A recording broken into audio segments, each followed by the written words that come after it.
नमस्कार, जोहार। काली माटी टॉक्स में आपका स्वागत है। मैं अन्नी अमृता और आज का विषय है जमशेदपुर में एयरपोर्ट कब बनेगा। आखिर कब तक जमशेदपुर के लोग एयरपोर्ट से वंचित रहेंगे। आज जबकि छोटे छोटे शहरों में, दरभंगा में, देवघर में एयरपोर्ट बन चुके हैं, आज भी जमशेदपुर में एयरपोर्ट के लिए लोग तरस रहे हैं। उन्हें रांची जाना पड़ता है और जमशेदपुर झारखंड की औद्योगिक राजधानी होते हुए भी अपने इस मांग को लेकर आज तक संघर्षरत है। और ये तब है जब जमशेदपुर शहर ने दो मुख्यमंत्री, कई बड़े बड़े नेता दिए यहाँ से, और वो तमाम पदों पर रहते हुए भी इस शहर को एक एयरपोर्ट नहीं दे पाए। आखिर एयरपोर्ट सिर्फ एयर सर्विस ही प्रदान नहीं करता है, वो पूरे क्षेत्र की इकोनॉमी भी बदलता है। और क्षेत्र की जब इकोनॉमी बदलती है तो रोजगार के नए साधन जो है वो सृजित होते हैं। और यही वजह है कि जमशेदपुर में जॉब ऑप्शंस भी बहुत कम है, क्योंकि नई चीजें कुछ घटित हो नहीं रही हैं। तो आज हम फिर एक बार सुनारी कदमा लिंक रोड पहुंचे हैं, क्योंकि यहाँ एक साथ कई लोगों से भेंट हो जाती है, तो ये बड़ी आसानी होती है कि हम यहाँ पे लोगों से बातचीत कर पाते हैं। तो आज एयरपोर्ट के मुद्दे पे बात करते हैं कि इस विषय को लेकर यहाँ की जनता क्या सोचती है, उस मांग को लेकर क्या सोचती है। ये भी बताएंगे कि इस वक्त की स्थिति क्या है। पिछले दिनों ही एयरपोर्ट को लेकर के बैठक भी हुई है जिला प्रशासन की, और डीसी महोदय ने निर्देश भी दिए हैं कि इस सिलसिले में जो भी वन विभाग की अनापत्ति से संबंधित जो भी कार्यवाही है उसको जल्द किया जाए। लेकिन ऐसी बैठकें पहले भी होती रही हैं और ढालबुमगढ़ एयरपोर्ट का कार्य आज तक शुरू नहीं हुआ है। उसमें कई सारे पेच हैं जो बार बार आ जाते हैं और ये कार्य नहीं होता है। और आपको हम बता दें कि 2019 में जब रघुवर दास जी मुख्यमंत्री थे तो ढालबुमगढ़ एयरपोर्ट का शिलान्यास हुआ था।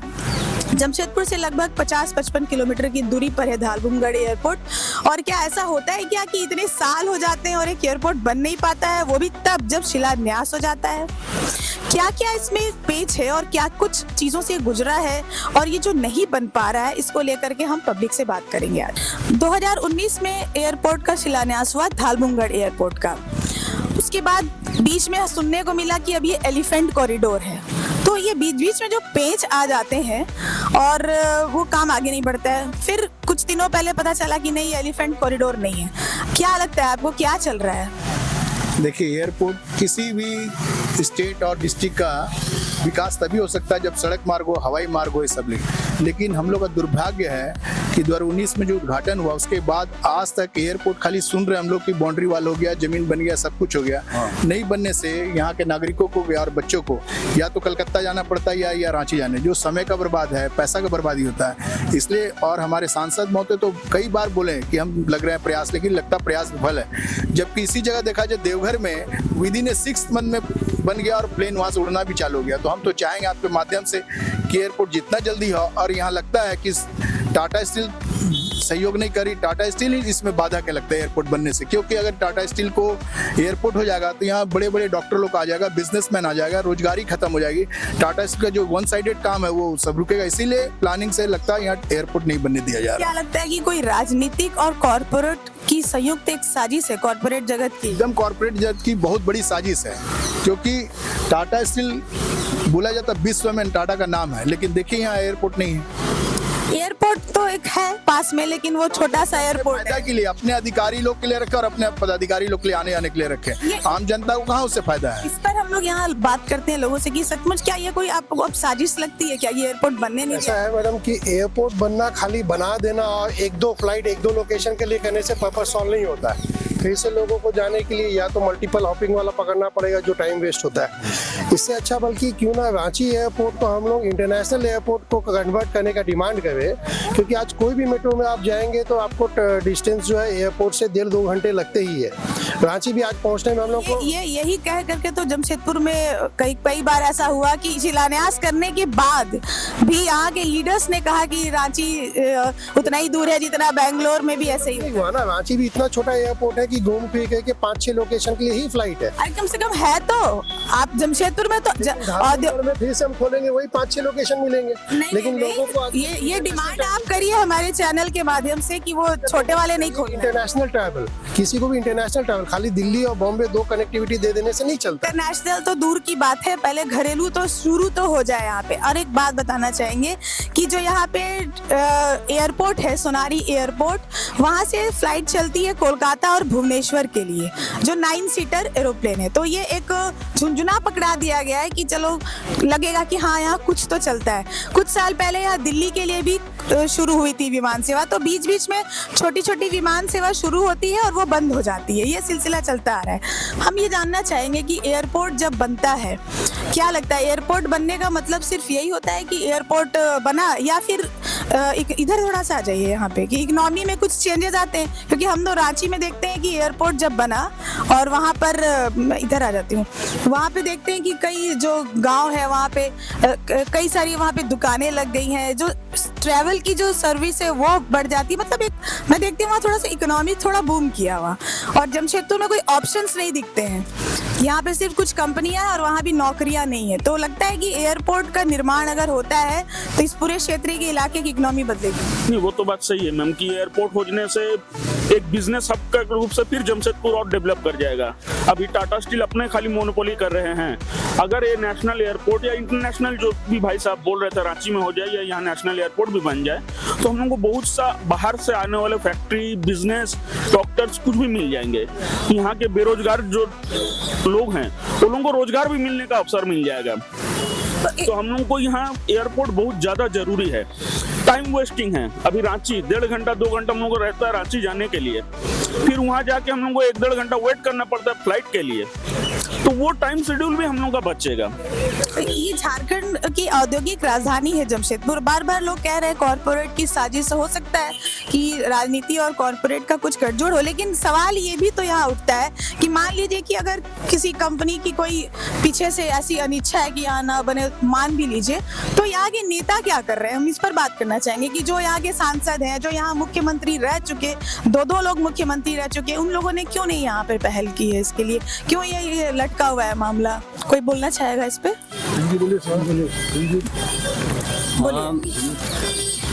जनप्रतिनिधि तो जनता के बीच का व्यक्ति होता है, और निश्चित रूप से अगर इस मुद्दे को उठाया जाए जोर शोर से तो इसका इम्पैक्ट होगा।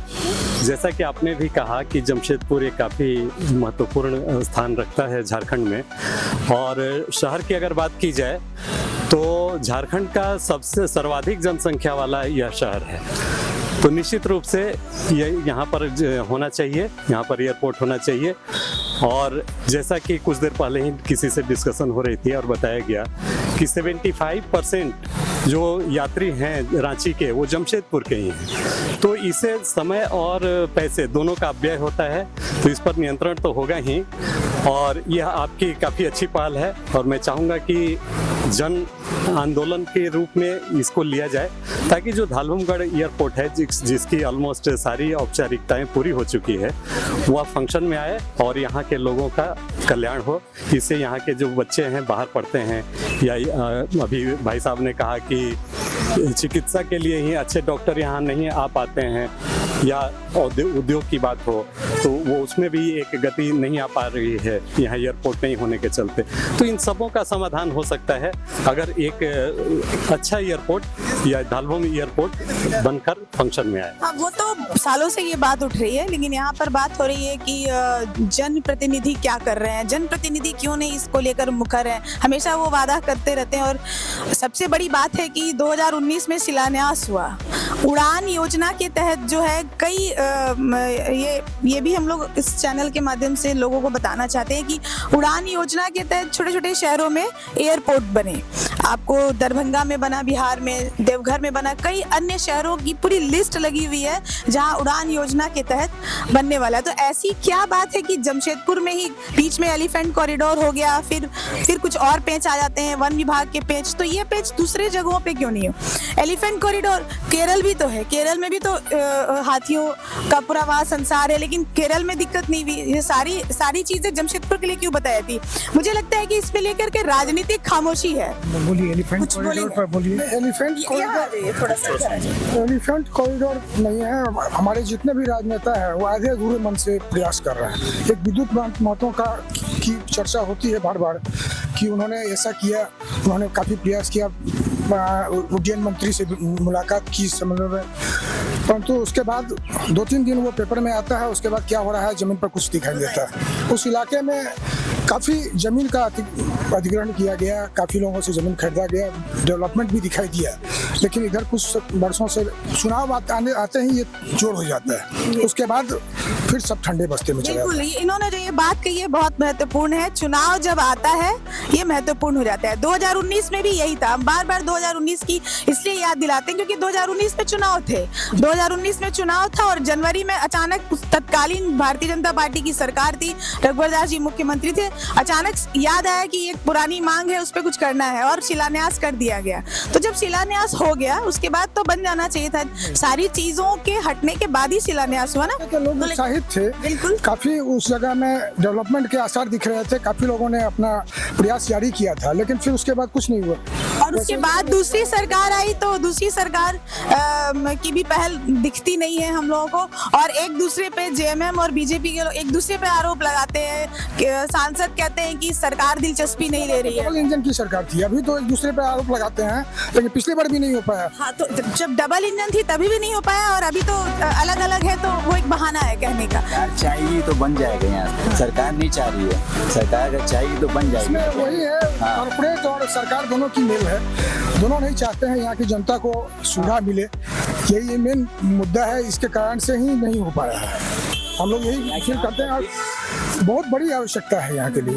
और यहाँ के आम पब्लिक, जमशेदपुर के पब्लिक को भी आवाज उठाना चाहिए कि हम लोग को एयरपोर्ट चाहिए यहाँ पे। इसी आवाज के लिए हम लोग आए हैं मीडिया के माध्यम से। सिर्फ मैं ही नहीं, जो हमारे अन्य भी मीडिया के साथी हैं उन लोगों ने भी बहुत कार्य किया है इस विषय पर। प्रिंट मीडिया हो, इलेक्ट्रॉनिक मीडिया हो, आज तो यूट्यूबर्स आ गए बहुत सारे। इस मुद्दे पे मीडिया ने अपना रोल किया है, तो अपना ही रोल कर सकते हैं। लेकिन जो लोग इस पद पर आते हैं, जो माननीय गण हैं, वो क्यों फिर चुप हो जाते हैं? ये एक बहुत बड़ा सवाल है और ये पब्लिक को उठाना चाहिए। यहाँ पे बहुत सारे लोग हैं, बताइए स्टूडेंट्स को क्या प्रॉब्लम होती है? जो क्योंकि यहाँ शिक्षा, उच्च शिक्षा में भी बहुत सारी समस्या है। बच्चों को बाहर जाना पड़ता है पढ़ने के लिए, तो जब वो बाहर जाते हैं तो फिर वो अलग अलग मेट्रो सिटीज में उनको जाना होता है। फिर आपको कितने खर्च होते हैं, आप रांची जाइए उस पर अलग आप पैसे दीजिए, फिर वहाँ जाइए वहाँ समय की वो अलग बर्बादी है, वो होता है। तो अगर जमशेदपुर में उच्च शिक्षा भी बहुत बढ़िया होती तो फिर तभी भी समस्या नहीं थी। चलिए चल जा रहा है कि एयरपोर्ट नहीं है, लेकिन जब लोगों को जॉब के लिए बाहर जाना है, शिक्षा के लिए बाहर जाना है, तो फिर ये जो पुरानी मांग है उसको पूरा करना बिल्कुल जरूरी हो जाता है। और ये बार बार वादा के चरण पे आकर के पहुंचा हुआ है और उसके बाद ये वादा पूरा हो नहीं रहा है। आप बताइए, कुछ कहना चाहेंगे एयरपोर्ट को लेकर के? आइए, ठीक है, आइए, चलिए आप कुछ बताइए।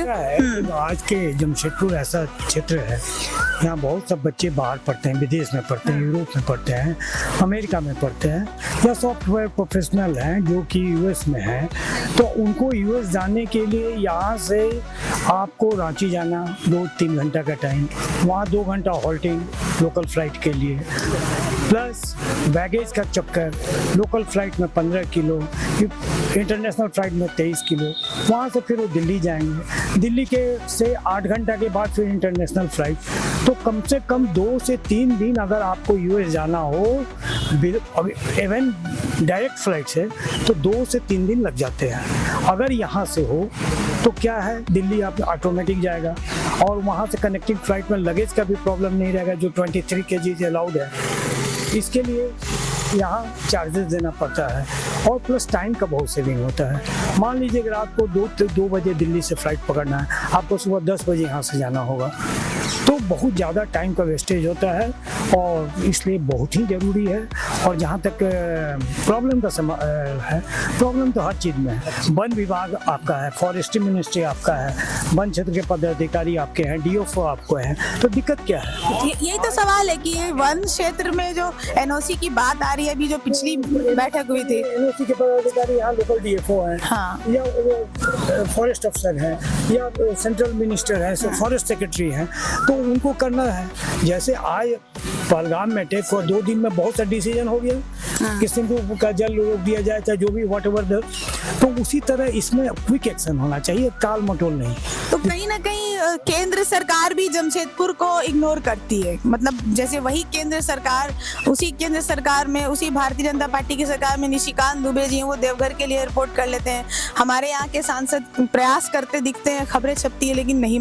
तो कहीं ना कहीं केंद्र सरकार भी जमशेदपुर को इग्नोर करती है। तो यहाँ पे आ जाइए, थोड़ा सा यहाँ पे बताइए, मतलब क्या ऐसा लगता है क्या कि दिमाग में ये भी आता है कि ऐसा तो नहीं कि जमशेदपुर, क्योंकि देवघर, दरभंगा बनना, अन्य शहरों की पूरी लिस्ट जारी हो गई है उड़ान योजना के तहत, और यहाँ नहीं बना तो क्या इग्नोर किया जा रहा है इसको? नहीं, ऐसा नहीं है। हमारे जो सांसद है विद्युत ब्रह्मा, तो इस एयरपोर्ट के लिए लगभग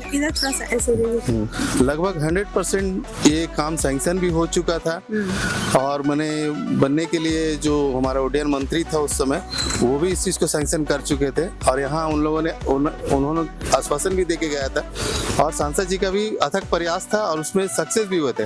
पर अचानक से एक वन विभाग का एक आया कि वहाँ से एलिफेंट जाता है करके वो उस प्रोजेक्ट को रोक दिया गया। और उस प्रोजेक्ट को रोकने के उपरांत भी सांसद जी ने स्टेट गवर्नमेंट से रिक्वेस्ट किया कि इसको लेके, एक्चुअली अधीन में आता है, स्टेट गवर्नमेंट का भी इसमें रोल होता है। तो वो एलिफेंट वाली बात अब बताया जा रहा है कि अब वो नहीं है। पिछले कई साल उस बात को बताया गया कि एलिफेंट कॉरिडोर, समय बर्बाद। अभी एट प्रेजेंट सिचुएशन है कि वो भी अड़चन खत्म हो गया, पर एनओसी का मामला पे आके रुका हुआ है, जिसमें स्टेट गवर्नमेंट का भी हेल्प की जरूरत है, सेंट्रल का भी जरूरत है। जब तक ये दोनों लोग नहीं चाहेंगे, दोनों महकमा नहीं चाहेगा, तब तक एयरपोर्ट का सुविधा नहीं मिल पाएगा। पर एयरपोर्ट की सुविधा यहाँ बहुत जरूरी है, क्योंकि यहाँ बहुत से टाटा स्टील के बहुत से ऐसे ऑफिसर रहते हैं जिनको यूएस जाना पड़ता है, दिल्ली जाना पड़ता है, बॉम्बे जाना पड़ता है। इसके लिए लंबा रूट अपनाना पड़ता है। यहाँ से रांची जाओ, रांची से फ्लाइट पकड़ो, यहाँ से कलकत्ता जाओ, कलकत्ता से तो पर इस चीज को लेके मेरा जो मानना है कि इसमें स्टेट गवर्नमेंट और केंद्र सरकार, जैसे हमारा लोकप्रिय सांसद इसमें एक्टिव है, तो दोनों को मिलकर, दोनों का सहयोग से इस काम को आगे बढ़ाना चाहिए। ये लोकप्रिय सांसद एक्टिव है, ये हेडलाइन कई बार हम लोग बना चुके हैं। ये मतलब मैं भी जूनियर से सीनियर पत्रकार में, सीनियर से और सीनियर हो गई, 22 साल मुझे हो गए खुद पत्रकारिता में। हमारे तमाम जो मीडिया बंधु है वो भी, और सांसद जब भी मिलते हैं वो कहते भी हैं कि वो प्रयासरत है। मेरा यही सवाल है कि अगर 2 सांसद प्रयास करते हैं, एक सांसद की बात मान ली जाती है, दूसरे की नहीं, तो कहीं हम लोग सांसद से सवाल कर रहे हैं, कहीं इसके पीछे कोई बहुत बड़ा खेल तो नहीं? क्योंकि देखिए जमशेदपुर का योगदान है इस देश की इकोनॉमी में। यहाँ पर टाटा ग्रुप की कंपनियां, ये इंडस्ट्रियल, यहाँ पर इंडस्ट्रियल एरिया है, आदित्यपुर 1000 उद्योग वहाँ है, टाटा ग्रुप की कई कंपनियां हैं। तो जब पूरी इकोनॉमी को जोड़ा जाएगा तो जमशेदपुर बहुत बड़ा योगदान देता है इस देश में। एयरपोर्ट बनने से बंगाल का एरिया और खड़गपुर तक के लोग इधर आ सकते हैं। ये तो बॉर्डर एरिया है वहाँ पे। जी, यहाँ काफी लोग, माने यहाँ जो एरिया कवर होगा वो बहुत बड़ा एरिया कवर होगा। ये और एलिफेंट कॉरिडोर की जहाँ तक बात है, एलिफेंट कॉरिडोर तो रोड में भी बहुत जगह क्रॉस करता है, वहाँ पर व्यवस्था की जाती है। ये बात पीछे हो गई है अभी, लेकिन इस बात को लेकर समय बर्बाद हुआ था। कई सालों तक कहा गया कि राजनीति है जिसके कारण से यहाँ एयरपोर्ट नहीं बन पा रहा है। इसमें अगर सच्चे मन से प्रयास की जाए तो जरूर होगा। अच्छा, एक बार मैंने ये सुना था, अखबारों में भी आई थी, बहुत पहले तो गम्हरिया पे प्रयास किया गया था, वो नहीं हुआ। लेकिन एक युवक है, उसने कुछ 2-3 गांवों को मिला करके उसने अपना एक प्रोजेक्ट भी बनाया था कि कैसे गम्हरिया में भी कुछ ऐसी जगह है जहां पर आपने भी पढ़ा होगा कि वहां पर बन सकता है। आसंगी एक गाँव है, वहाँ पर इसमें पहले उसकी खोज भी की गई और वहाँ पर प्रयास किया गया। वो बहुत पहले की बात है। ये करीब 8 से 10 साल पहले की, 10-12 साल पहले टाटा स्टील ने इनिशिएटिव भी लिया था और उस वक्त वो चीज लेकिन नहीं हो पाया। तो इसमें बहुत सारे फैक्टर है यहाँ जिसकी वजह से ये नहीं बन पाया। तो धालबुमगढ़ एयरपोर्ट में इतना ज्यादा पेंच लगा दिया गया, समय को इतना बर्बाद किया गया।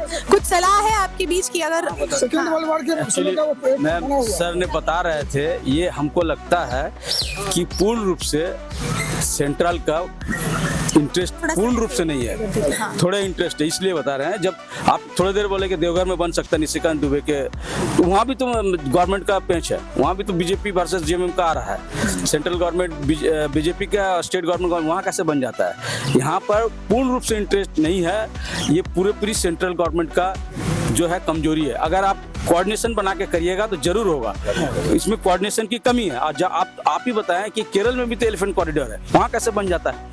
तो हमारे यहाँ एलिफेंट कॉरिडोर से थोड़ी रुकता काम। एलिफेंट कॉरिडोर बोल के बहुत सालों तक समय को पार किया गया। यहाँ आइए देखिए, महिलाओं की आवाज उठानी बहुत जरूरी है। मैं देखती हूँ कहीं भी तो पुरुष ही ज्यादा रहते हैं, महिलाएं कम आगे बढ़ती हैं। गम्हरिया में जो बात चल रही थी, हमारे स्टेट गवर्नमेंट का विस्थापन नीति ठीक से बनी ही नहीं है। आप जो आदमी को विस्थापित करिएगा तो उसका तो एक नीति बनेगा ना कि आप विस्थापित करने के बाद अब क्या मुआवजा। एक्सप्रेस वे कैसे बन जाता उत्तर प्रदेश में इतनी बड़ी, कैसे बन जाता? वहाँ विस्थापन नीति तगड़ी है, यहाँ से यहाँ कागजों में बन जाती है। यहाँ भी बनानी होगी, यहाँ भी विस्थापन नीति बनानी होगी, तब बनेगा।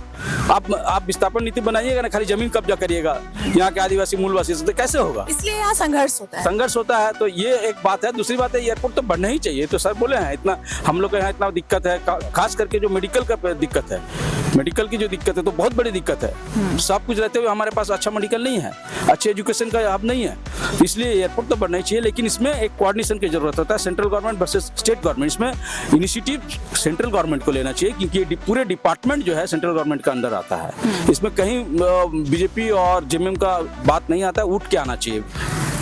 चलिए, हम लोग महिला की आवाज भी उठाएंगे कि महिलाएं क्या सोचती हैं। हालांकि आज मुझे महिलाएं दिख नहीं रही ज्यादा, और ये माया है, सामाजिक कार्यकर्ता है, सौरारी में कदमा में रहती हैं और काफी मुखर रहती हैं। इनसे हम जानते हैं आप क्या सोचती हैं। एयरपोर्ट यहाँ नहीं बन रहा है सालों से, सब्जबाग दिखाया जा रहा है, शिलान्यास भी हो गया धालबुमगढ़ एयरपोर्ट का 2019 में, लेकिन नतीजा ढाक के 3 पात जिसको कहते हैं। आपके क्या व्यूज हैं इस पे, सजेशंस क्या रहेंगे सरकार?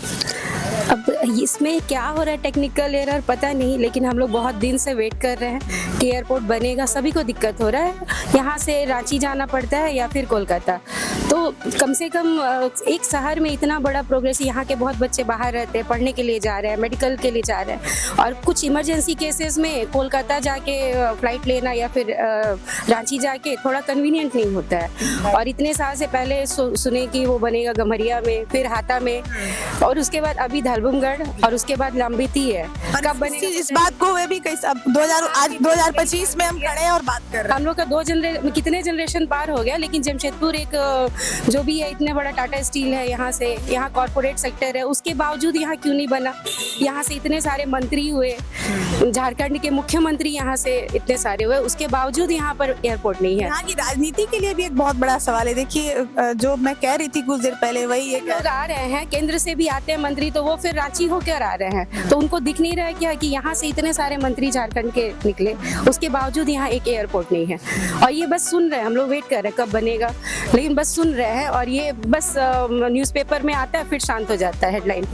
बस तो इस बात की चर्चा होती है कि ये प्रयास हुआ, वो प्रयास हुआ, बस इससे ज्यादा मतलब धरातल पे कुछ काम दिखता नहीं है। हाँ, ये है कि जो लोग जुड़े हुए हैं रियल एस्टेट से, उनको फायदा हो जाता है। जहाँ एयरपोर्ट बनना है, धड़ाधड़ वहाँ जमीन बिक जाता है, बस ये फायदा दिख रहा है, उसके अलावा कुछ और दिख नहीं रहा है। और ये देखा है मैंने, जैसे रांची में जब एयरपोर्ट बना तो उसके आसपास की इकोनॉमी को मैंने देखा चेंज होते हुए वहाँ पे। तो एक जैसे एयरपोर्ट अगर बनता है तो आपके हिसाब से क्या क्या चीजें बदल जाएंगी? बहुत सारी चीजें खुल जाएंगी, दुकानें खुल जाएंगी, ट्रैवल एजेंसी बूम करेगी। ऑब्वियसली बहुत सारी ट्रैवल एजेंसी है। अभी क्या है ना, ट्रैवल का भी बिजनेस बूम पे है। तो अभी झारखंड से होके, मतलब जमशेदपुर से होके कुछ है नहीं, या तो वो लोग दिल्ली से वो ऑर्गेनाइज कर रहे हैं। अगर यहाँ से एयरपोर्ट होगा तो यहाँ से इंटरनेशनल टूरिज्म को भी तो बढ़ावा मिलेगा। यहाँ से वया रांची, दिल्ली और ऐसे जा रहा है, तो कम से कम अभी लोगों के पास टाइम नहीं है। तो सभी लोग ये ट्रेन की जर्नी आजकल खास करके देखते, ट्रेन इतनी लेट होती है कि झेला जाते लोग ऐसे सफर में। तो फ्लाइट होने से क्या है कि सुविधा होता है, सभी को टाइम सेव होता है। टाइम इज मनी, हम लोग बचपन से सुनते आ रहे हैं, लेकिन यहाँ जमशेदपुर के लोगों को ट्रैवलिंग करने के लिए टाइम बहुत हैम्पर होता है। ये बहुत इंपॉर्टेंट बात इन्होंने बताई है। एक और सवाल यहाँ पैदा होता है कि बार बार जो ये आ रही है कि यहाँ की राजनीति, हम एक बार फिर बात करते हैं यहाँ पे कि कहीं ऐसा तो नहीं कि जानबूझकर ऐसे क्रिएट किया जा रहा है ताकि यहाँ पर एयरपोर्ट बने ही नहीं, और क्योंकि एयरपोर्ट बनेगा तो यहाँ दूसरी कंपनियां भी आ सकती है निवेश के लिए। ये कोई साजिश तो नहीं, क्योंकि जो यहाँ कंपनियां मौजूद हैं वहाँ अब रोजगार के साधन कम होते जा रहे हैं। अब कितनी नौकरियां हैं, टाटा स्टील में कितनी नौकरियां अब हो रही है लोगों की, या टाटा ग्रुप की अन्य जो यहाँ कंपनियां कितनी हो रही है। तो भाई वैकल्पिक क्या, और वैकल्पिक में अगर एक कुछ आता है कि चलिए एयरपोर्ट बन जाए तो उसमें भी इतने सारे अड़ंगे हैं। लगता है ये सब कोई साजिश है। एयरपोर्ट बनने से बाहर की कंपनी आएगी तो जो बेरोजगारी है उस पर सुधार होगा, रोजगार मिलेगा लोगों को। एयरपोर्ट खोलने से बिजनेस, होटल्स का, टूरिज्म का जो मैडम बताइए सब बढ़ेगा, स्थानीय लोगों को नौकरी मिलेगा लोगों को। ये सब होने से एयरपोर्ट से फायदा, और हमारा रेवेन्यू दूसरे जगह कलेक्शन होता है। देखिए सिंहभूम चैम्बर ऑफ कॉमर्स के अध्यक्ष भी वॉक करते हुए यहाँ आए और ये बहुत अच्छी बात है। आइए मुनका जी, आपका स्वागत है कालीमाटी टॉक्स में, यहाँ आ जाइए। और काफी ज्यादा प्रयास रहा है विजय आनंद मुनका जी का, इन्होंने पुरजोर आवाज उठाई है। कई बार ऐसा भी हुआ है कि तमाम जो जनप्रतिनिधि हैं, टाटा स्टील के एमडी हैं, अन्य लोग बैठे हैं और उनकी उपस्थिति में ये पुरजोर तरीके से आवाज उठाते हैं कि किस तरह से एयरपोर्ट नहीं बनने दिया गया अब तक। मुनका जी, हम लोगों ने एक पहल शुरू की है, ये जो यूट्यूब चैनल है, ताकि यहाँ जनता के असली मुद्दों पर हम बात करें। और आज एयरपोर्ट का मुद्दा है और आप से यहाँ भेंट हो गई, ये बहुत अच्छी बात है। आप बताइए, आपका बहुत प्रयास रहा, हमने खुद देखा है, कवरेज किया है। अब बात आ रही है कि अब कुछ एनओसी वगैरह को लेकर के बात आ रही है, फिर घूम फिर करके वहीं पहुंच जाता है मामला धालबुंगड़ एयरपोर्ट का। सबसे पहले तो आपके चैनल को बहुत बधाई कि आप जनहित का मुद्दे उठा रहे हैं। सबसे पहले तो आपको बहुत बधाई है कि आप जनहित के मुद्दे उठा रहे हैं। और देखिए, एयरपोर्ट का बात करने से हमको गुस्सा और हंसी दोनों आने लग जाता है, क्योंकि एयरपोर्ट किसी समय में लग्जरियस था, आज के दिन में नेसेसिटी है। दुख इस बात का है कि जमशेदपुर एक ऐसा शहर है जो कि विश्व के मानचित्र में 100 वर्ष पूर्व स्थापित था। जब लोग बिहार को नहीं जानते थे, लोग झारखंड को नहीं जानते थे, उस वक्त शहर में 10-20 शहर गिनती होते थे, उसमें जमशेदपुर एक शहर था, क्योंकि टाटा कंपनी यहाँ पे, टाटा स्टील थी, टाटा मोटर्स थी। 100 वर्ष पूर्व से ये शहर विश्व के मानचित्र में स्थापित है, लेकिन आज तक ये जमशेदपुर एयरपोर्ट से महरूम है। ये जो लुका छुपी का खेल हो रहा है, ये सारा खेल उसी का। जो एनओसी की बात आपने की, ये सब मतलब अगर जिनको करना है, अगर उनको इच्छा हो तो ये 7 दिन में हो जाएगा, और नहीं करना हो तो 7 साल से लटका हुआ और आगे भी लटके रहेगा। मतलब जमशेदपुर कहीं ना कहीं हम लोग ये कहते आए हैं कि हमारे पूर्वज, क्योंकि बहुत बड़ी कृपा है हम लोगों के ऊपर कि वो लोग जमशेदपुर में आकर स्थापित हुए। जैसे मेरा परिवार 1912 में आकर के यहाँ स्थापित हुआ, मेरे दादाजी का जन्म जमशेदपुर का है। 1912 में मेरा परिवार राजस्थान से यहाँ पर आया, तो हम लोग बहुत खुशकिस्मत अपने आप को बोलते थे कि हमारा परिवार जमशेदपुर में है, हमारे पूर्वज हैं, यहाँ पे इतनी अच्छी सिटी है। लेकिन मैं अपने पीढ़ी का यहाँ 5वां पीढ़ी का व्यक्ति हूँ, लेकिन मुझे ये संशय है मेरे दिल में कि मेरा बेटा जमशेदपुर में रहेगा कि नहीं रहेगा, क्योंकि उच्च शिक्षा और उचित चिकित्सा के अभाव में हम लोगों की मजबूरी हो गई बाहर जाने के लिए। आज सभ्य समाज के अधिकांश बच्चे 12th के बाद बाहर जाने के लिए विवश हैं, तो जो बच्चे बाहर जाते हैं उसमें 99% बच्चे वापस नहीं आ रहे हैं। वो क्या तो बड़ी शहरों में जॉब कर रहे हैं, और या अपना स्टार्टअप्स कर रहे हैं, या अपना बिजनेस कर रहे हैं। वो होम टाउन, बर्थ टाउन में रिटर्न नहीं आ रहे। उसमें जो रिटर्न नहीं आने के बहुत सारे कारण है, उसमें एक कारण है एयरपोर्ट। बिल्कुल, ये तो प्रतिभा पलायन को बढ़ावा दे रही है। हम ब्रेन ड्रेन कर रहे हैं। मतलब क्या झारखंड या जमशेदपुर आगामी 5 सालों बाद, 10 सालों बाद सीनियर सिटीजन्स का शहर हो जाएगा?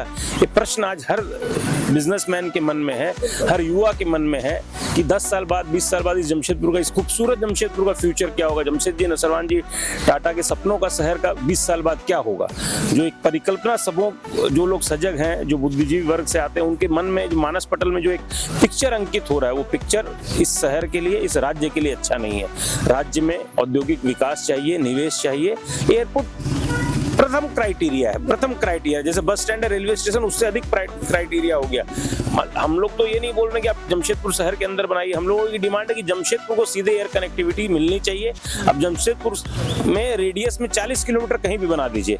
हम दलबुंगड़ से भी खुश हैं, हम हाता में भी बनाए तो खुश हैं, हम हल्दीपुकर में बनाए तो भी खुश है, गम्हरिया कांड्रा में बनाए तो भी खुश है। लेकिन एक बड़ा एयरपोर्ट यहाँ पर चाहिए। अगर हम चाहते हैं कि झारखंड का विकास हो, अगर हम चाहते हैं कि जमशेदपुर का विकास हो, तो एयरपोर्ट के बिना कुछ नहीं होगा। एयरपोर्ट मैंडेटरी है, कोई नया उद्योग नहीं आ रहा है, बच्चे नहीं वापस लौट रहे हैं, बच्चे पलायन कर रहे हैं, ब्रेन ड्रेन की स्थिति हो गई है, चिकित्सा के लिए सुविधा नहीं है। हम कहीं जमशेदपुर का हमारे यहाँ मेरे को बोलना नहीं चाहिए, लेकिन जब चर्चा छिड़ी तो हमारे यहाँ बहुत अच्छे गेस्ट नहीं आना चाहते, एयरपोर्ट नहीं है कि हम रांची से या टाटा से कलकत्ता से ट्रैवल नहीं करेंगे, और उसका मेरे पास प्रमाण भी है। ये हम लोगों का दुर्भाग्य है कि जमशेदपुर अभी तक एयरपोर्ट से वंचित है, परंतु हम लोग सकारात्मक मुनका जी, क्योंकि आप हमेशा मुखर रहे हैं और अभी फिर सुगबुगाहट, जिस तरह से बीच बीच में सुगबुगाहट होती है, आपको लगता है कि फिर आई वॉश ही किया जा रहा है? और अगर आई वॉश ही किया जा रहा है तो चैम्बर का क्या रोल अब आगे हम लोग देखेंगे? देखिए, हम लोग सकारात्मक सोच के व्यक्ति हैं, संस्था है, हम लोग आशावादी हैं, हम लोग सकारात्मक तरीके से अपना प्रयास जारी रखेंगे, परंतु हम लोगों का एयरपोर्ट के लिए एक धरना सुनिश्चित है जो कि आगामी किसी भी समय में होगा, जमशेदपुर मांगे एयरपोर्ट के नाम से, और उसमें जमशेदपुर के सभी व्यापारी वर्ग के, जमशेदपुर की जनता, जमशेदपुर के बुद्धिजीवी वर्ग, छात्र छात्राएं काफ़ी संख्या में उस धरना में शामिल होने वाले हैं, और हम लोग हर स्तर पर इसमें लगे हुए हैं। आप इस बात के गवाह हैं कि स्थानीय स्तर, उपायुक्त महोदय से लेकर के चीफ सेक्रेटरी और राज्य के भी हर पदाधिकारी से, और राष्ट्रीय लेवल पे भी हम लोग यूनियन मिनिस्टर से, यूनियन सेक्रेटरी से सबसे मिले हैं, और लगातार हम लोगों का प्रयास जारी रहेगा। उम्मीद है, आशा है कि जैसे बहुप्रतीक्षित रेलवे ओवरब्रिज भी जमशेदपुर को मिला है, आज नहीं तो कल एयरपोर्ट भी हम लोगों को मिलेगा। प्रयास करते रहना है सबको। तो देखिए, ये जो पब्लिक है जमशेदपुर की, खुलकर इन्होंने सारी बातों को बताया है। चैम्बर ऑफ कॉमर्स के अध्यक्ष खुद मौजूद है और उन्होंने ऐलान भी किया काली माटी टॉक्स के माध्यम से कि आने वाले समय में जो है वो धरना होगा, इसमें पूरे शहर के लोग शामिल होंगे। और सिंहभूम चैम्बर ऑफ कॉमर्स ने हमेशा आंदोलन किया है, पीछे अधिवक्ता सुधीर कुमार पप्पू हैं, उनके साथ अन्य लोग हैं, सबके मन में ये टीस है कि आज तक ये एयरपोर्ट नहीं बन पाया, और ये सब जवाब सालों से दिखाया जा रहा है। तो काली माटी टॉक्स के माध्यम से मैं इस राज्य की, इस शहर की राजनीति, कॉरपोरेट हाउसेस और तमाम अन्य माननीय लोगों से यही निवेदन करना चाहूंगी कि आप जहां भी जिस पद पर, ओहदे पर हैं, और आपके हाथों में कलम है और आपके सिग्नेचर से चीजें आगे बढ़ेंगी, तो उसको आगे बढ़ाइए। और केंद्र सरकार से भी गुजारिश करेंगे कि देवघर और दरभंगा की तर्ज पर जमशेदपुर में भी एयरपोर्ट को बनाने की दिशा में जो भी पहल केंद्र सरकार की ओर से हो सकती है, या जो भी अड़ंगा कहीं लग रहा है, तो उस पर वो विराम लगाए। और कहीं ना कहीं लोगों को ये लगता है कि केंद्र और राज्य सरकार जमशेदपुर को दरकिनार कर रही है, तो ऐसा न हो।